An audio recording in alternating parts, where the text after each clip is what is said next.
금융소외계층의 최후보로는 대부업체가 아닌 국가여야. 조선의 성군인 세종대왕께선 백성이 오직 나라의 근본이고 먹는 것은 백성들이 하늘처럼 여기는 것이라며 민생의 해결이 정치의 제일 목적임을 강조하셨습니다. 이런 정신으로 세종은 연간 10%가 넘는 이자는 공, 서치를 불문하여 금지하였습니다. 또한 고리대를 없애기 위해 서창을 설치해 한 섬에 연간 3대의 저리로 곡물을 빌려주도록 했는데 이는 후대에 더욱 발전하여 연 2푼의 이자로 정착됐습니다. 조선시대 내내 관철된 일본 릴리의 원칙 역시도 민유방본이 철학을 보여주고 있습니다. 세종제 위기로부터 600년, 대한민국 정부 수립 70여 년이 경과한 지금 우리 국민의 경제적 기본권은 어떻습니까? 1. 법정 최고금리를 추가 인하해 서민들의 금융기본권을 보장하고 가계 부담을 줄여야 합니다. 제가 대부업체들의 폭리 제한, 그리고 국민 누구나 받을 수 있는 기본금융을 제한할 때마다 나왔던 반론이 있습니다. 안 그래도 대부업체들이 어려운데 규제가 강해지면 자본을 철수할 것이고 그렇게 되면 저신용자들의 최후보로가 없어진다는 것입니다. 대부업체가 언제부터 서민들의 보루가 됐는지는 모르겠지만 확실한 것은 법정 최고금리를 추가 인하하여도 대부업체의 수입에는 아무런 문제가 없다는 것입니다. 첨부된 기사에서 볼 수 있듯이 경제가 어려운 상황에서도 대부업체들의 수입은 4년 전보다 19.5%나 늘었고 2019년 한 해에만 3조 8천억 원이 넘는 수입을 거뒀습니다. 대부업 등의 등록 및 금융이용자 보호에 관한 법률, 시행령 개정안이 지난 3월 통과되면서 올 7월부터 현행 최고 24%의 법정 최고금리는 20%로 인하됩니다. 대통령령으로 정하는 이자율을 초과하는 이자 계약은 모두 무효라고 규정하고 있어 법정 최고금리를 인하하면 서민들의 이자 부담을 완화하는 효과가 있을 것입니다. 하지만 충분치 않습니다. 기준금리는 0.5%인데 가난하다는 이유만으로 서민들에게 20% 이자를 강요하는 것은 헌법 정신에도 맞지 않고 하후상파, 억강부약의 공동체 원리에도 어긋납니다. 경기연구원이 올해 초 발표한 연구 결과에 의하면 법정 최고금리의 적정 수준은 11.3에서 15.0% 정도입니다. 그동안 고금리의 위헌성 인정과 초과이자 무효화 요구는 꾸준히 있어 왔습니다. 코로나19로 인한 실업률과 자영업폐업의 증가로 이제 고금리 대부업 이용의 위험이 더 커지고 있습니다.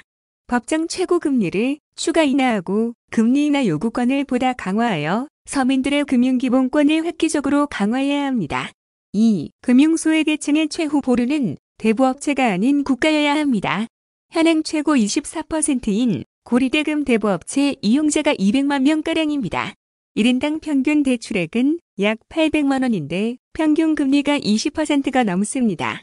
이분들을 포함해 국민 모두에게 최대 1,000만 원의 연 2%대 장기 대출 기회가 주어진다면 18%에 해당하는 이자 차액은 대부업체 배를 불리는 대신 국민의 복리 증진에 쓰이는 것입니다. 대부업체 이용자들과 비슷한 처지에 계신 분들을 대상으로 이미 시행되고 있는 정부의 7%짜리 서민금융 연체율도 1%대 초반에 불과합니다. 그런데 기본금융은 이자 부담이 7%가 아니라 2%이고 착실하게 갚는 이용자가 압도적으로 많을 것이기 때문에 연간 손실 부담률은 수백억에 그칠 것입니다. 저금리 양질의 제도권 금융에서 배제된 금융 배제계층은 금융 배제에 머물지 않고 사회적 배제계층으로 이어지는 악순환을 경험합니다. 기본금융제도를 통하여 고금리 대부 이용을 줄이고 파산으로 이어지는 나쁜 고리를 끊어내야 합니다. 기본금융은 국가 재정을 버리는 게 아니라 아끼는 것입니다. 저소득층을 살인적 고금리로부터 보호하지 않으면 결국 복지 대상자가 되어 국가 재정에 큰 부담을 줍니다. 코로나19, 경제 침체, 구조적 저성장이라는 삼중고 시대에 국민의 삶과 경제적 기본권을 지켜야 하는 것은 국가의 임무입니다. 다음 페이스북 글 68년 만에 제 이름 찾은 가사노동 당연한 것은 없습니다. 자주 말씀드리듯 작고 사소해 보이지만 우리 삶의 중요한 변화들을 많이 만들자가 제 지론이고 투구하는 방식입니다. 노동자라고 불리지 못했던 가사 노동자들이 68년 만에 제 이름을 찾은 것처럼 말입니다. 단지 글자 몇 개 바뀌는 변화가 아닙니다.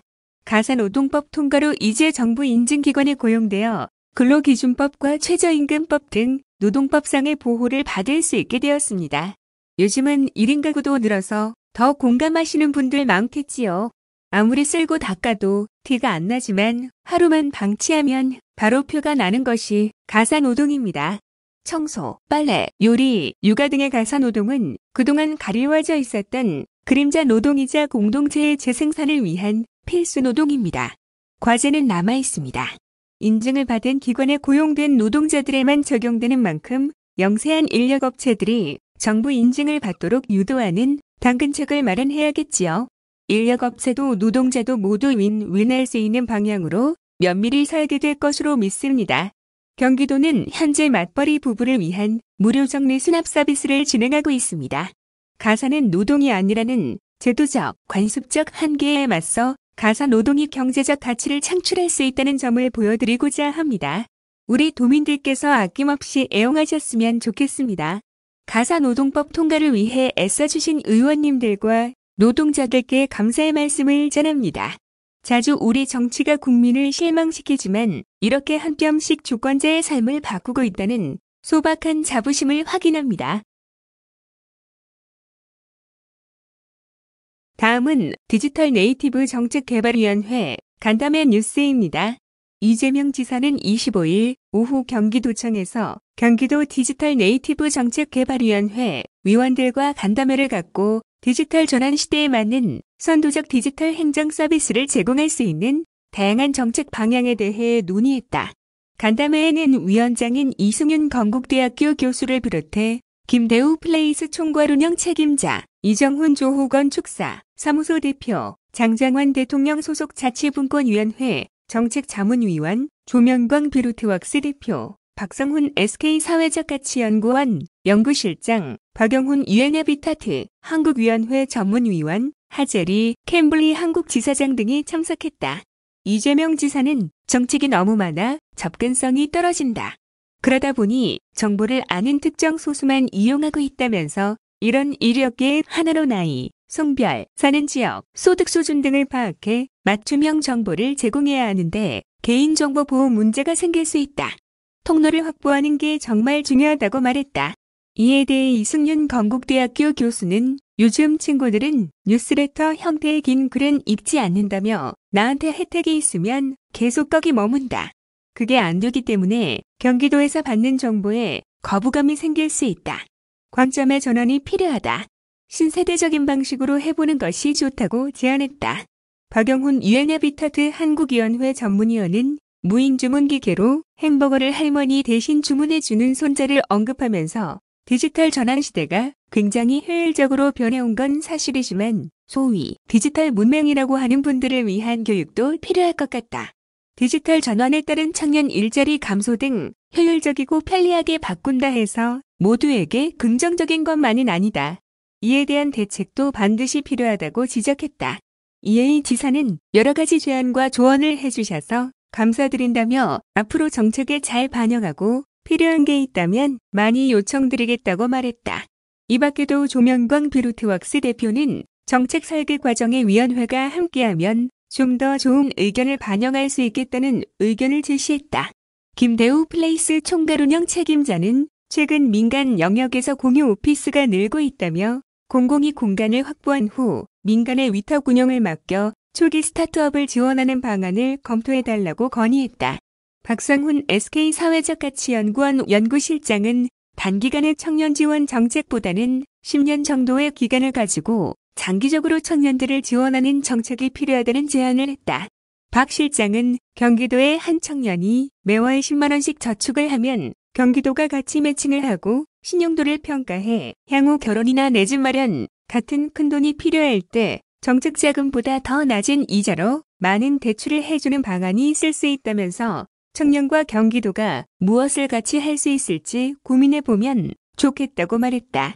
장장환 대통령 소속 자치분권위원회 정책자문위원은 코로나19 상황에서 긴급재난지원금을 지역화폐로 지급한 경기도 정책이 매우 효과적이었다며 지속적인 추진이 필요하다고 강조했다.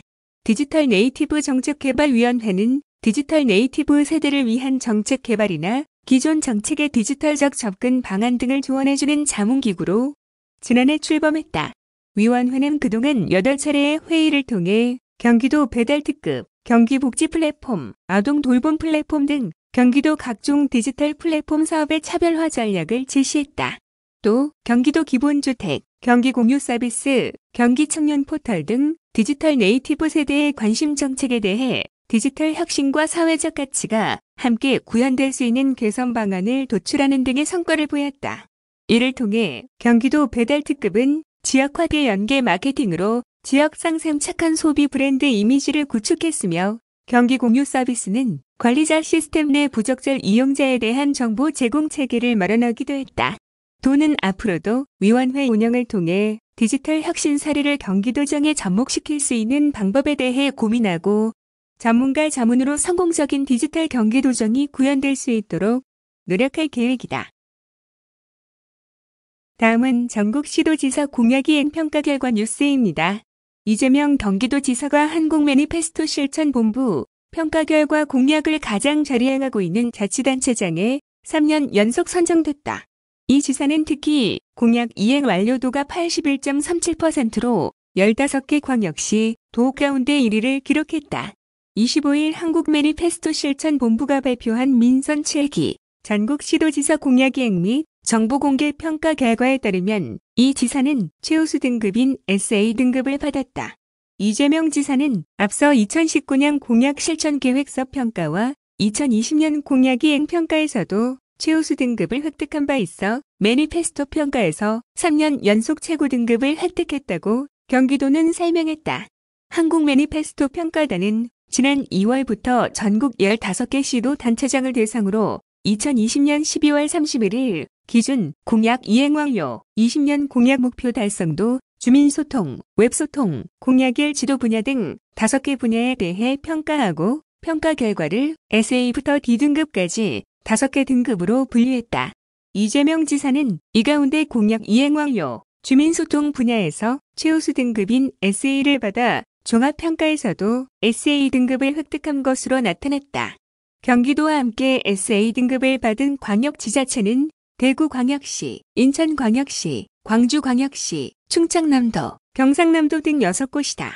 경기도는 민선 7기 전체 공약계획 대비 공약 이행 완료도가 81.37%로 15개 광역시 도중 이행도가 1위로 전국 평균보다 19.41%포인트 높아 공약 이행 완료 분야에서 높은 점수를 받았다. 또한 코로나19 이후 주민과의 비대면 소통을 위한 온라인 투표, 온라인 설문조사, 온라인 제안 실시 등의 전자민주주의 기능을 적극 도입해 운영의 주민소통 분야에서도 좋은 평가를 받았다. 이재명 지사는 정치가 신뢰를 회복하려면 주권자와의 약속이 지켜져야 한다. 공약은 주권자인 도민들과의 공적인 약속이고 이를 이행하는 것은 기본적인 신뢰의 문제이자 선출직 공직자로서 책임과 의무를 다하는 것이라며 남은 임기 동안에도 도지사로 취임했던 처음과 같은 마음가짐으로 공약이 성공적으로 이행될 수 있도록 최선을 다하겠다고 말했다. 한편 경기도는 새로운 경기 공정한 세상을 비전으로 도민이 주인인 경기도, 삶의 기본을 보장하는 경기도, 혁신 경제가 넘치는 경기도, 깨끗한 환경, 편리한 교통, 살고 싶은 경기도, 안전하고 즐거운 경기도 등 5대 분야 365개 공약을 이행 중이다. 코로나19 긴급 대응 단장은 25일 정례 기자회견을 열고 감염병 유행 대응에서 백신은 최고의 무기이며 백신 접종으로 나의 건강이 지켜짐과 동시에 내 가족과 동료도 함께 안전해진다며 사전 예약 대상자들은 기간 내에 예약 신청해달라고 당부했다. 24일 18시 기준 60세에서 74세 사이 도내 코로나19 예방접종 사전 예약률은 평균 57.6%로 집계됐다. 연령별로 살펴보면 70세부터 74세는 67.8%, 65세부터 69세는 61.9%, 60세에서 64세는 49.9%로 상대적으로 연령대가 낮아질수록 사전 예약률이 낮아졌다. 이에 대해 임 단장은 예약 시스템을 개방한 시기가 서로 다른 영향도 있겠지만 장년층으로 내려갈수록 예방접종에 대한 수용성이 낮은 경향이 드러나는 것 같아 우려스럽다며 코로나19 감염 시 연령에 따른 위험 증가를 생각하면 70세에서 74세 연령군의 67.8%, 사전 예약률도 만족스럽지 않다고 말했다. 임 단장은 사회의 각 분야에서 접종률을 올리기 위한 사회통합적 노력이 절실하다며 백신의 중요성과 안전성에 대해서도 설명했다.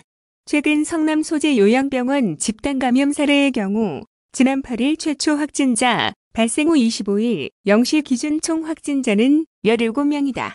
확진된 입원 환자 14명 중 13명은 백신 미접종자였다. 백신을 접종한 환자 79명 중에선 단 1명이 감염 사례가 발생했지만 백신을 접종하지 않은 환자 101명 중에선 13명이 감염됐다. 현재 코로나19 백신은 이미 세계 많은 국가에서 사용되고 있으며 세계보건기구가 승인한 제품이며 식품의약품안전처, 질병관리청 등 권위 있는 국가기구가 효능과 안정성을 신중하고 철저하게 검토해 허가한 제품이다. 또 백신 접종 후 이상 반응에 대해서도 민관 합동 신속 대응팀 등을 운영하며 추적 관리하고 있다. 임 단장은 도는 백신 안전성 이슈 등 도민들이 염려하는 부분들에 대해 정확한 정보를 제공하고 투명하게 소통하겠다며 사전 예약 대상자들은 기간 내에 예약 신청을 하기 바란다. 인터넷, 콜센터 전화, 행정복지센터 방문, 대상자의 보호자나 자녀의 대리 신청을 통해서도 가능하다고 강조했다. 한편 25일 0시 기준 경기도 확진자 수는 전일 대비 136명 증가한 총 38,144명이다. 24일 20시 기준 일반과 중증 환자 병상을 합한 도내 의료기관 확보 병상은 총 1,627개이며 현재 병상 가동률은 43.9%로 715병상을 사용하고 있다. 24일 18시 기준 2분기 예방접종 대상자 116만 7,895명 중 96만 4,111명이 동의했으며 66만 6,087명이 접종했다. 동의자 대비 접종률은 현재 69.1%다.